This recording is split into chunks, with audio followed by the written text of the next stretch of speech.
Welcome to a City Voices interview with Rick Archer, the founder of Buddha at the Gas Pump, or BATGAP, which is a wonderful interview series with people who have experienced spiritual awakening. Hi, Rick. Hey, Dan, how you doing? Pretty good, pretty good. So I know Good. we only have like 60 minutes. So, Hmm. and I have like 23 questions. All right, a little less than 3 minutes per question. Roughly. And We there can may go be over some time if you need, questions. see how it goes. Okay, good, good, good. So my first question is, Rick, how rough was your childhood? Ah, well, my father and mother met after World War II. He was in the Air Force. She was in something called the Waves, which was like the female equivalent of the Navy. And he, had serious alcoholism problems. I think he really had severe PTSD from the war, but that wasn't really understood so much in those days. So he was a creative artist. He was a professional artist, so a sensitive man. But being a tail gunner and a bomber didn't mix too well with being a sensitive man.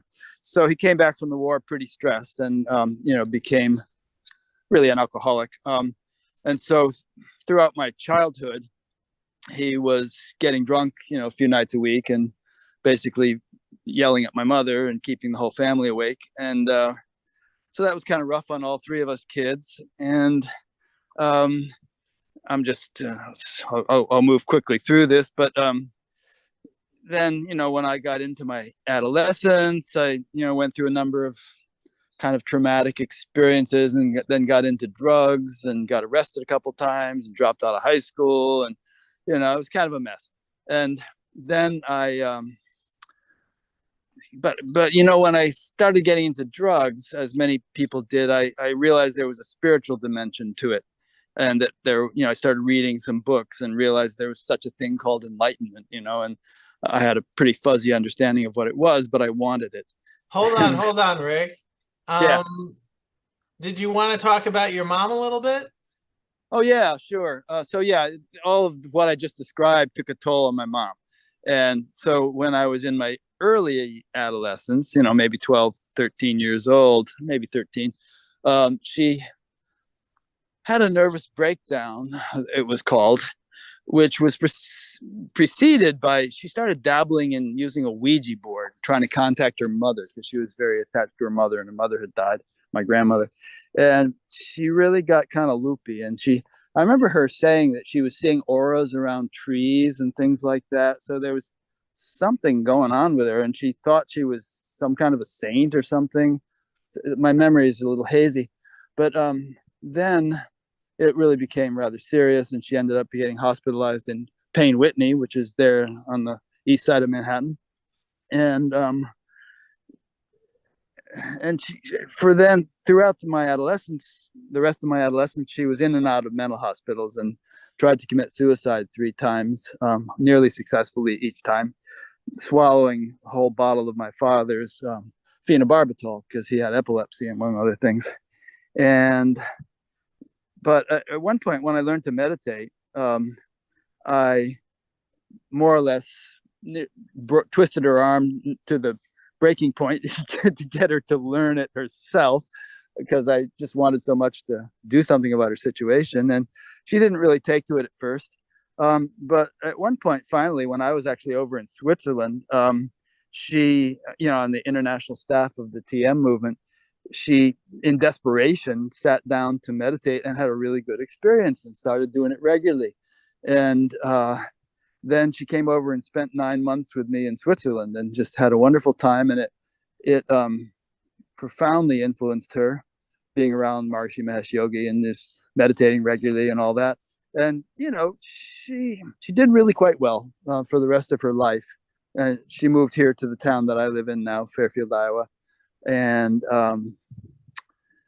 she actually went partway through the training to become a meditation teacher. And she ended up dying of ovarian cancer when she was 65. My father ended up dying in his 50s from an alcohol related accident. But I, on the other hand, have been meditating regularly since I was 18. I'm now 73. and taught it for a number of years to a lot of people, and it's really done wonders for me. In your view, Rick, is there a difference? What is the difference between a spiritual crisis and a mental health crisis that maybe your mother might have experienced? Well, I think let's dig into this a little bit. There can be some overlap, and just because a person is obviously, and this is self-evident, but a person might be on a spiritual path and still be quite a troubled person. And in fact, many times troubled people are attracted to the spiritual path, to get out of their troubles. And I don't know what the statistics on this would be, but it seems that, well, all types are attracted to spirituality and to meditation and things like that. Some people being quite unstable, and it may or may not help them stabilize. I think with some people it's deeply rooted and kind of chronic. And I know people who've been meditating for many decades who still seem pretty twisted, but others it really helps them heal. And I think a lot of times, and I'm probably saying more, interrupt me whenever I'm answering a question if I go on too long. Okay. But I think a lot of times people need something in addition to a spiritual practice, in addition to meditation, in order to really grow and heal. Whether it be some kind of health-related thing or some kind of psychological therapy or whatever. There's all kinds of tools. And I used to believe that all you had to do was meditate and everything else would change. And there's some truth in that. But I think it helps to also supplement for many people to supplement it. I mean, with us, some of the stuff is obvious, like eating a good diet and getting exercise and having healthy relationships with people, and all the normal stuff that is recommended for a meaningful life. I totally agree with you, Rick. Now let's go back a little bit to the drug and alcohol abuse days that you experienced. Well, were you on anything really hard? Were there some really hard drugs that you were doing? I started with marijuana, and then after a couple months, did some LSD and pretty much anything else I could get my hands on. Did LSD quite a few times, marijuana pretty much almost daily for a period of about a year. Few other things, little that I experimented with, some barbiturates, some heroin towards the end. Okay, so you tried heroin, which 2 or 3 times. Which is a notorious drug for right. Having people OD on it. Yeah, fortunately, I as you can tell. Okay. So did you have any did you ever experience like a mental health crisis, or you thought you were going out of your mind? You thought you were going insane? Anything like that? Not to the extent that I would have needed hospitalization or anything, but definitely through my sister's walking along with me here. She might be able to fill in some of the details, but I was kind of a messed up kid. I mean, my Carol's saying, horrible. Yeah, our situation was rough. Did you tell him? Yeah, I told him about all that, right? And hi, Carol. This is the guy that's interviewing. Hello, Carol. Hi. Nice to see you. We were really under extremely stressful situation. Yeah. From the time we were very young. And I turned Carol on to meditation when she was 13 or 14, and she ended up taking like a semester off from high school and going over to Spain and becoming a teacher. And she's dedicated her life to teaching, and she's also an excellent yoga practitioner and so on. Teaches that. Anyway, Rick. So what? Oh, stability, right? Hold on, Rick. Let's move on a little bit. Okay, go ahead.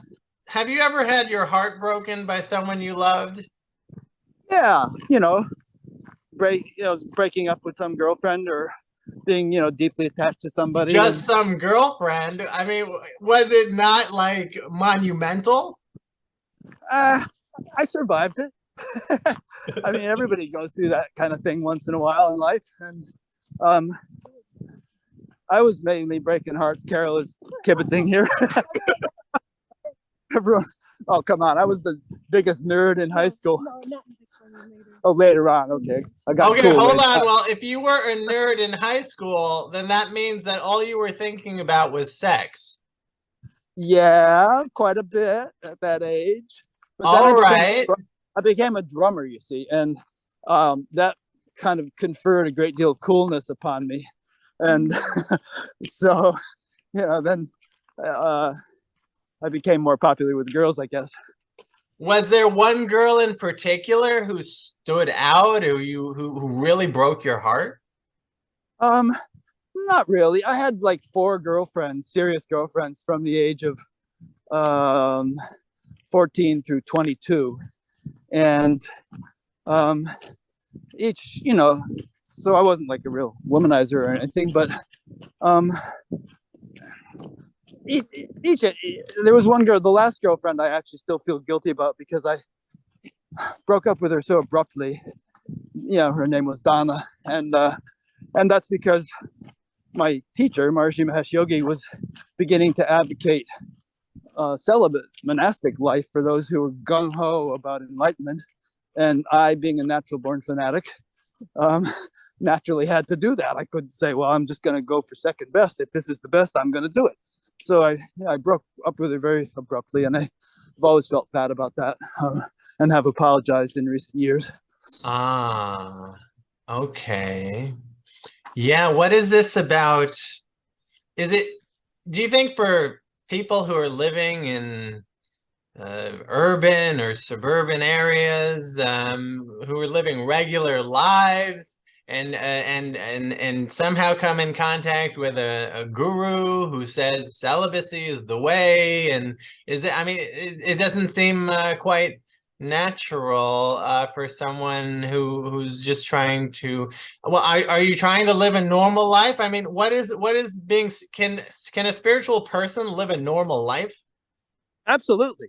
I think a spiritual person can live a more normal life, if we want to define normalcy as kind of a healthier way of functioning, and that should certainly include family and children and all that stuff. And I think the percentage of people who are naturally cut out to be monks is rather small. Okay. And you can't impose a lifestyle upon yourself that you're just not dharmically suited for, if you know what the word dharma means. Dharma is the way the universe functions, right?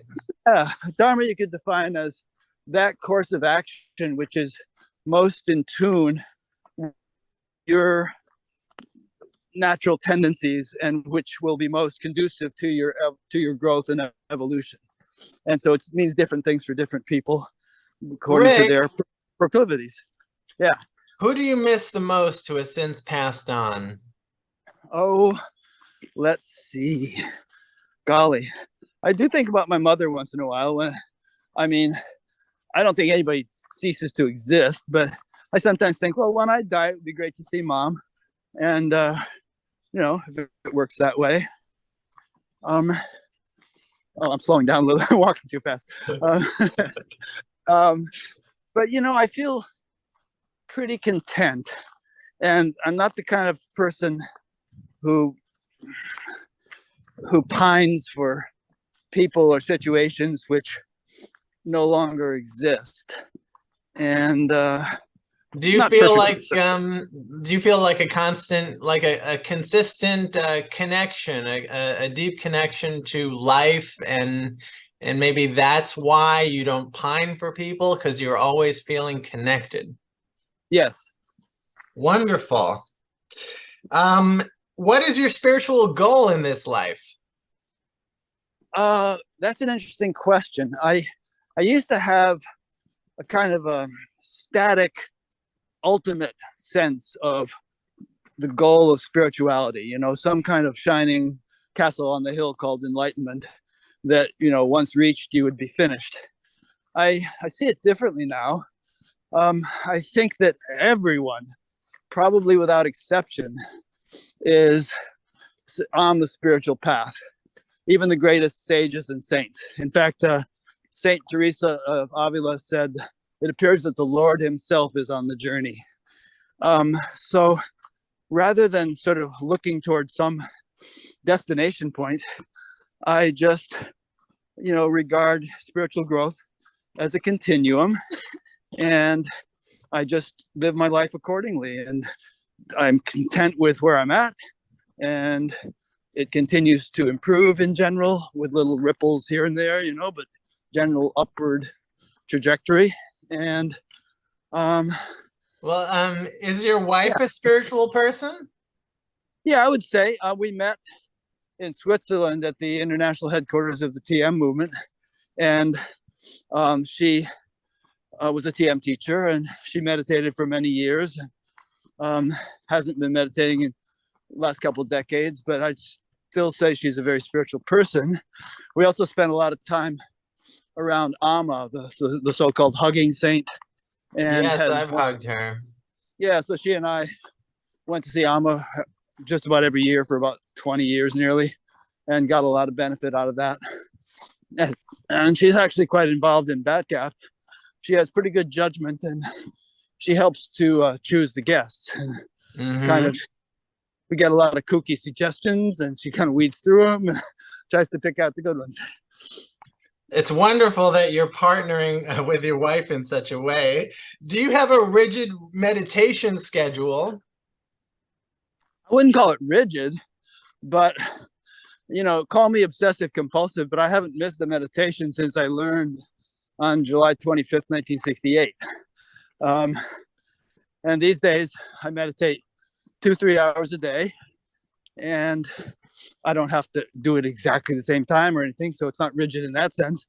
But I just have structured a lifestyle for myself in which I do that, and I'm pretty good with routines. Like, so I heard a lecture on the benefits of using dental floss about 50 years ago, and I've used floss every day since then. So once I latch onto something, I pretty much stick to it if it's beneficial. Rick, are you afraid of death, Rick? Not at all. I mean, if you dangle me from the Golden Gate Bridge by my ankles, I'll be afraid.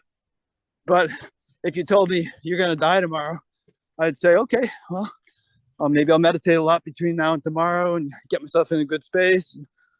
It'll be an adventure. You're afraid of a long, so painful death, though? Yeah, long, Carol's saying, a long, painful, right. If they said, okay, you're going to be crucified tomorrow, I would sweat some bullets. Yes, of course. Because I'm a wuss and I wouldn't want to go through that. Yeah. A painful, difficult death is sad, but something. Yeah. Well, no, as Woody Allen put it, I don't mind dying. I just don't want to be there when it happens. Okay. Now, Rick, of the 600 to 700 interviews you conducted, approximately how many were with people of color? Not enough to tell you the truth. Maybe half a dozen or a dozen, maybe. I mean, also, if you include Indians as color, then there's a bunch of those. But in terms of African Americans, well, BIPOC people. What does BIPOC stand for? BIPOC is Black, Indigenous, people of color, and that includes Asian people and African people and African American people and Latinx people. It includes a lot of people, but they're all people of color. Well, maybe if you define it that way, a few dozen. And it's not, and we actually go out of our way to, try to find people who fit that description. But for some reason in the contemporary spiritual community, they're not as common as in the general population.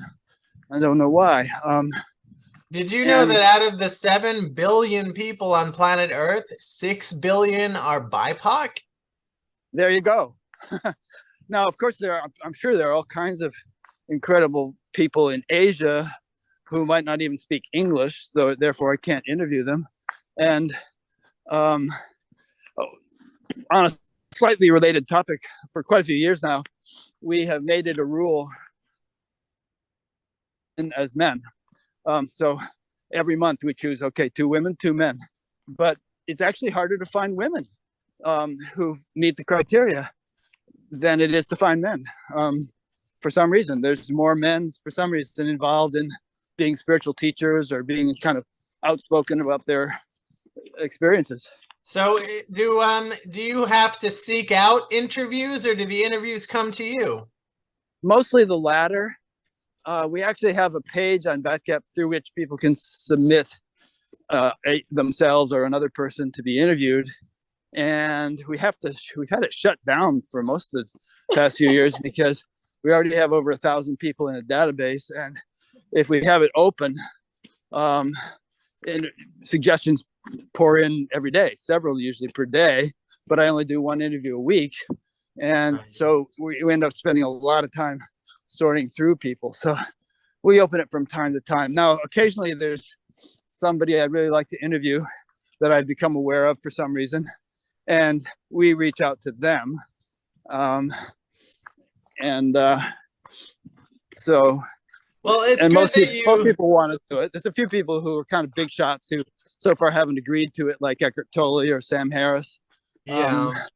Yeah. Well, it's good that you recognize the need for more BIPOC representation. What about people who identify as gay, trans, or queer?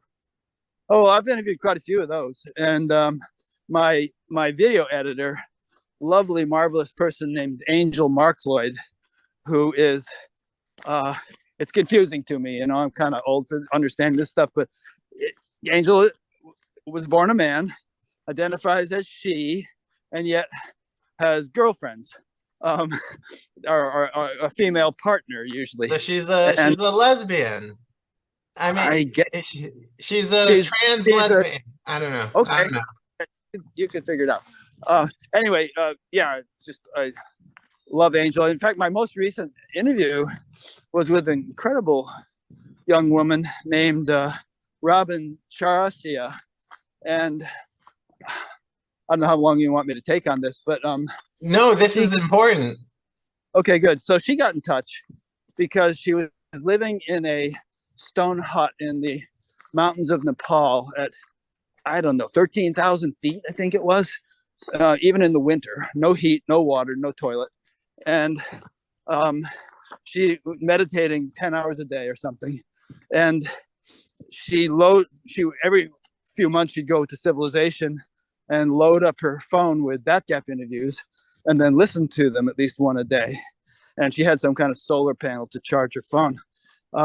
Anyway, she was up there to take a break from what she had been doing, which was, well, I'll backtrack a little bit. She was born in LA, joined the Air Force at a certain point, got kicked out because she was a lesbian, and went to India because her parents were Indian anyway, so she had roots there, and started this organization called Kranti, which helps girls who were born in the red light district of Mumbai get a life, you know. And so she's worked like really hard to arrange for girls. Yes, you know, I did see that interview. It was a wonderful interview. Do you feel you have enough youth representation? Probably not. Once in a while, you know, even yesterday, sent me a link to a young girl and said, check her out. You know, she might be interesting to interview. So I watched her for a few minutes. She's full of piercings, which is okay. I can handle piercings, although I'm glad we didn't do that back in the 60s. But she was like swearing like a sailor, and you know, the F word here and the F word there, going on about her liberation, or maybe it wasn't liberation, or what, you know, what the F, I don't know. It's like, all right, I'll interview her in 20 years. But there's been some guy named Matt somebody that I interviewed a couple months ago who was quite young and quite not him, Matt somebody. Anyway, you know, I'm open to interviewing people of any age, but there is something to be said for the wisdom that one gains with some degree of age. I mean, I was interviewed a bunch when I was a TM teacher in my early 20s, but I wouldn't interview my 20-year-old self for BATGAP. But I would. Well, this leads to my next question, Rick. Now, you mentioned people who are older. They tend to have some accumulated wisdom. Which person? Which person interviewed expanded your mind the most? Oh, we're having some technical issues. Hold on. Okay. Did you hear the question? I did. Which person expanded my mind? An older person? The most, yes. The most. Good question. Golly. Well, you know who was a real honor? Speaking of old people, someone who was a real honor to interview was Father Thomas Keating, who was really kind of the founder of centering prayer. I interviewed him when he was really quite old. He's deceased now, and he took a transcript of the interview and made it the first chapter of the next book he wrote after we did that. So that was an honor. I interviewed an older gentleman who. But how did they expand your mind, Rick? Well, you know, every interview expands my mind. I usually feel high as a kite after doing each of these interviews. There's this combination of deep focus on something very profound and a necessity to be mindful of the subtle nuances of the conversation. And, you know, their various impulses come as I'm listening to the person to perhaps say this or perhaps say that. And I have to kind of sift through those impulses and then choose the right one at the right time to ask. It's a lot more subtle and spontaneous than it sounds, but the whole process of doing that for a couple hours has a kind of a deeply integrating and refining effect on my mind, my soul or whatever. And so it's hard to choose any one. That's all right, Rick. Don't worry about it. Which interview pissed you off the most? Oh, well, there's a number of them that I've taken down, 20, 25 of them. And they may not have pissed me off at the time, but later on, the person kind of went off the rails and in one way or another. And I wish I could have spotted it before bothering to interview them. But I have this ethic that, you know, BATGAP is kind of like this powerful referral service. A lot of people watch them, and I want it to kind of have the good housekeeping seal of approval quality where you can trust that if someone is on BATGAP, you're safe checking them out or going to their retreat or whatever. And some people have violated that credo and, you know, have abused. What did they do, Rick?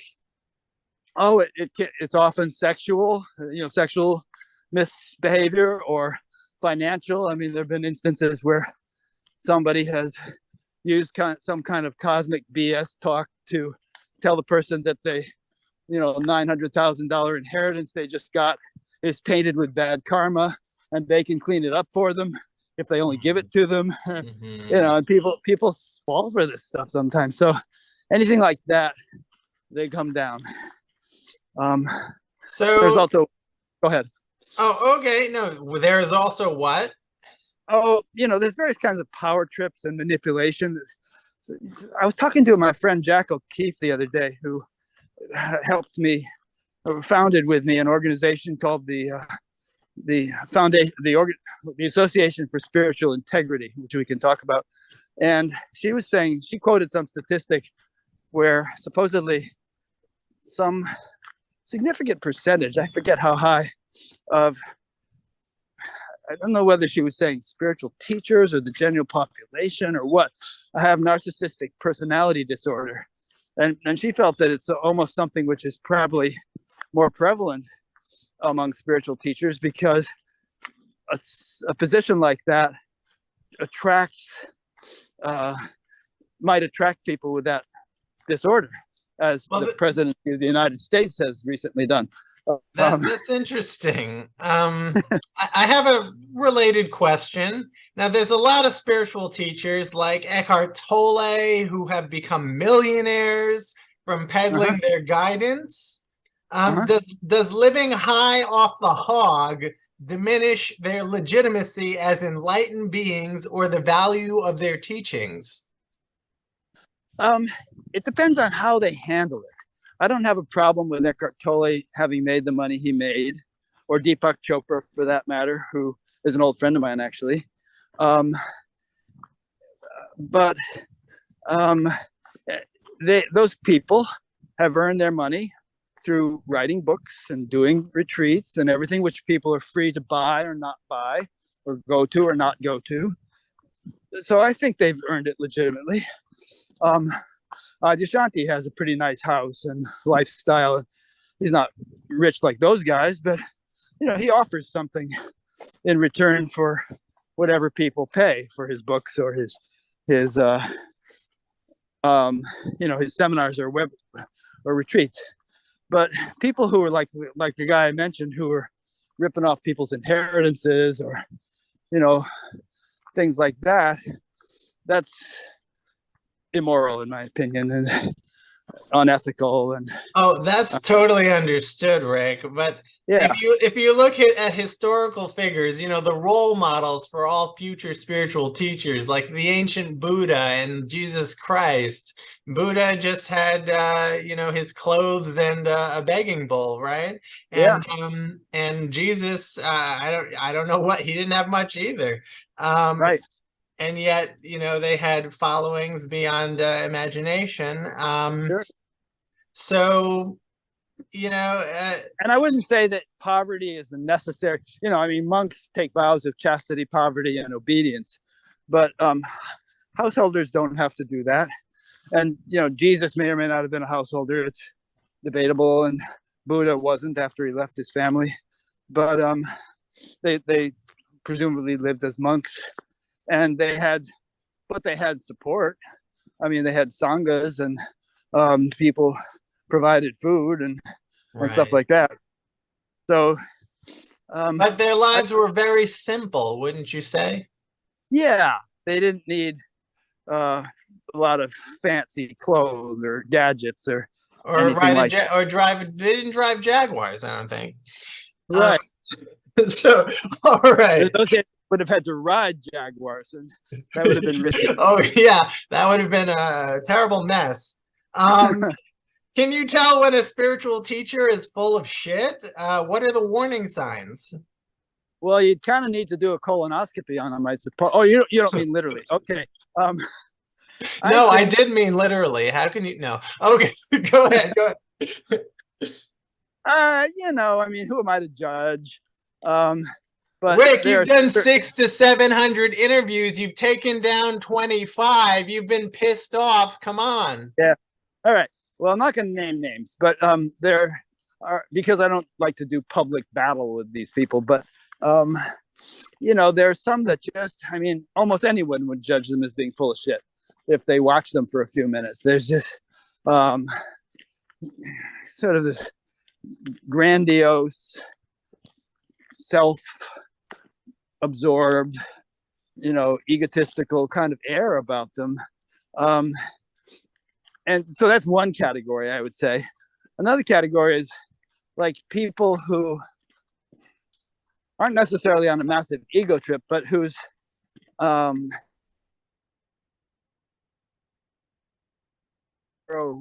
range of usefulness, like the Neo-Advaita crowd, who, in my opinion, if you want to watch a whole discussion about that, there's my interview with Jessica Eve a few months ago.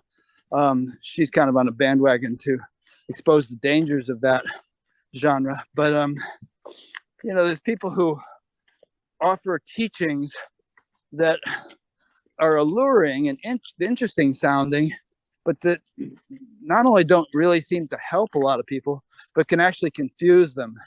And Jessica and I talked about that a lot of, people who were deep into that worldview who lost interest in their children and, and couldn't hold a job and things like that. So, the whole purpose of spirituality, in my opinion, is not to get out of life, but to, well, there's an old joke by Stephen Wright, one of my favorite comedians. He said, he has this real droll way of speaking. He said, I broke up with my girlfriend because I wasn't really into meditation and she really wasn't into being alive.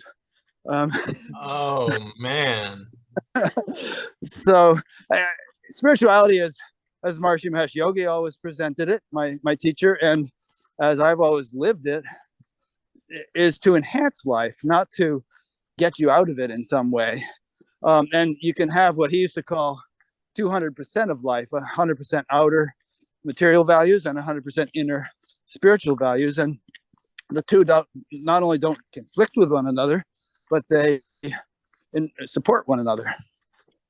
Rick, for which interview were you the most nervous? I don't usually get nervous, honestly. I mean, there have been some interviews that I really had to cram to understand what the person was saying, not because they were obscure in some way in their thought, but they're so smart. I had to kind of tune into their brain. Like there's a guy named, what was his name? Maybe it'll come to me. Anyway, I spent a whole week walking in this park, listening to hours and hours of his talks, and I felt like my brain was exploding because I was just really, Donald Hoffman, I felt like I was really trying to, how much can you go? Hang on, are you running out of steam? Well, we can go whichever way you want. You lead the way. Oh, well, your car is that. Okay. So anyway, just to really, I like interviewing people like that whose educational and academic achievements are far beyond mine, certainly. I mean, having been a high school dropout who later got some education, but it really kind of upgrades my thinking to understand what they're saying and actually have a dialogue with them about it. Well, you're really sharp in your interviews. You're the feedback that you give the interviewee, and you draw on all this historical and experiential knowledge. And I like to say that you're the master of metaphor, because you always bring an incredible metaphor out to the conversation, and it's always related. I have a metaphor to respond to that with, but I don't have one at the moment. That's all right. So we only have 2 more questions, Rick. Okay. How would you like to improve as an interviewer? Good question. And I always try to do that. One of the biggest criticisms I get from some people is that I talk too much and I interrupt people. And I think I've gotten better at not doing that over the years. But one thing about my interview style is that it really is a conversation. Larry King used to say, if I'm talking, I'm not learning anything. And he would ask these really pithy questions and expect the guest to talk. And one time he was interviewing Marlon Brando, and he would ask Brando a question, and Brando would say, "Yup." And then Larry would be, "Oh my God, what am I going to do next?" He wouldn't even read the books of the people that he interviewed. Like he was interviewing Jerry Seinfeld one time, and he asked him some really lame question about the Seinfeld show, and Jerry said, "Have you ever actually watched this show?" So I prepare a lot, and I really like my interviews to be as deep and as comprehensive as possible. And so you would like to improve as a listener rather than a talker? Yeah, and there's always going to be, it's a conversation more than an interview, and I'm always going to be probably talking around 25% of the time. I know that because I've been transcribing the interviews with a service called Otter, and it actually tells you the percentages. But the main purpose of my talking is not to say the same things over and over again, but to make it a conversation. Like I interviewed Brian Swim a few months ago, who is a cosmologist that I have been wanting to interview for years. He was a close associate of of Thomas Berry, who was a ecologist and a highly respected guy. Anyway, Brian paid me a nice compliment toward the end. He said, you're a good conversationalist, and that's kind of a lost art these days. So I just want to be as good a conversationalist as I can be. That makes sense. Always room for improvement in every aspect of life. My final question, Rick, is this. Did you ever learn of a suicide or similar tragedy that befell anyone you interviewed, any of your guests? Yeah, there was a guy whose name I now forget. It might come to me, who did commit suicide, and he had some kind of a accident where he slipped on some rocks and banged his coccyx or something, and he was in constant pain. And I think he had too much of a cavalier attitude about death, because he left all these instructions like okay, if you find a baby that has a mark on his butt or something, that might be me, and I'm going to check out at such and such a time. He posted a Facebook post that was timed to release after he had died, that had the instructions of where his van was and so on. So wait. So he expected to be reincarnated into a baby with a mark on its butt? Yeah, because some people who believe in reincarnation there was like a guy I've interviewed, name's not coming to mind, who was at the University of Virginia, who did a lot of study. He was a protege of Ian Stevenson, who did a lot of work with reincarnation. And they found that a lot of times kids who remembered past lives, usually young kids, because you forget after you get a little older, had marks on their bodies that corresponded to the injury that the person they remember themselves having been sustained, which killed them, like a gunshot or a knife thing or something like that. Anyway, that's what this guy thought. But interesting. Yeah, so various, I'm sure many people have died that I've interviewed, because a lot of them are older. That's the only suicide I can think of. All right. Well, let's see. We have a little bit of time more, and I would just like to ask you in conclusion to share something with us that you would like us to know. Now, keep in mind, most of our viewers are people who have experienced, mental health challenges and addiction challenges, and but and then there's the general YouTube public, but we don't expect a lot of views we'd be doing very well if we got 100 views in the next 2 weeks. Okay. But Okay. What would you like to share that you haven't spoken about, and you want to emphasize something? Anything, Rick? Sure. Well, actually, we could segue from the suicide point into this question, and that is that I think human life is a very great gift, and I know it can be difficult. I've experienced difficulties. Most people experience difficulties, and sometimes it can be extremely difficult, like if you're living in Ethiopia or Somalia right now or something. But I really feel that, sometimes people say the universe is intelligent and things like that, or, I got a message from the universe, I should do this or that. I think that intelligence, or God, if you want to call it God, is really all there is. I mean, I'm walking through the woods here, looking at trees, looking at a trail. This is all the play of divine intelligence. And if you look deeply into anything, the functioning of a cell in one of these trees, you see, a single cell is as complex as the city of Tokyo, and it can repair itself and replicate itself. So in every square centimeter of creation is just full of intelligence.